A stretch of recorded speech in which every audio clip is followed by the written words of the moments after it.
তো হ্যালো বন্ধুরা, তোমরা সবাই কেমন আছো? আশা করি সকলে ভালো আছো, সুস্থ আছো। তো আমি চলে এসেছি আজকে আবার একটা মিনি ব্লগ নিয়ে। তো আজ সারাদিন সকাল থেকে প্রায় বৃষ্টি পড়ে গেছে, শুনছি রাস্তাঘাটে জল জমে গেছে। আমি সেরকম বাইরে বেরাইনি, তবে ঘর থেকে যতটুকু দেখা যাচ্ছে তাতে বোঝাই যাচ্ছে কীরকম বৃষ্টিটা হয়েছে। কিছুক্ষণ আগেই খুব জোরে বৃষ্টি পড়েছে। বৃষ্টি কিন্তু ভালো লাগলেও এক নাগাড়ে এরকম বৃষ্টি কিন্তু আমার একদমই পছন্দ হয় না। ঘরে সারাদিন বোর হয়ে যায়। আর দেখো, পিছনের বাড়ি ঘরদোর কিছু বাড়িতে জল ঢুকে গেছে। তোমাদের যদি কারোর বাড়িতে এরকম জল ঢুকেছে, আমি বলবো একদম সাবধানে থেকো তোমরা।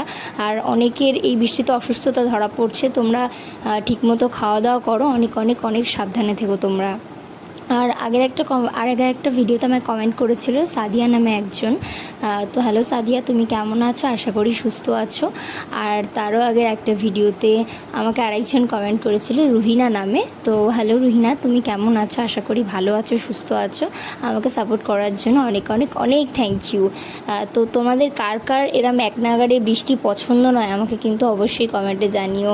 আর তোমরা খুবই সাবধানে থেকো, ভালো থেকো, সুস্থ থেকো।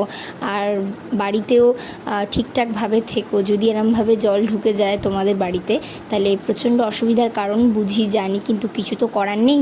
অনেক জায়গায় বন্যাও হচ্ছে এরকমভাবে। আর এরম এক নাগাড়ে বৃষ্টি আমার মোটেই পছন্দ না। দেখো, সো আজকের ভিডিওটা এতটাই। ভালো লাগলে অবশ্যই লাইক, কমেন্ট, শেয়ার করো। তো টাটা বন্ধুরা।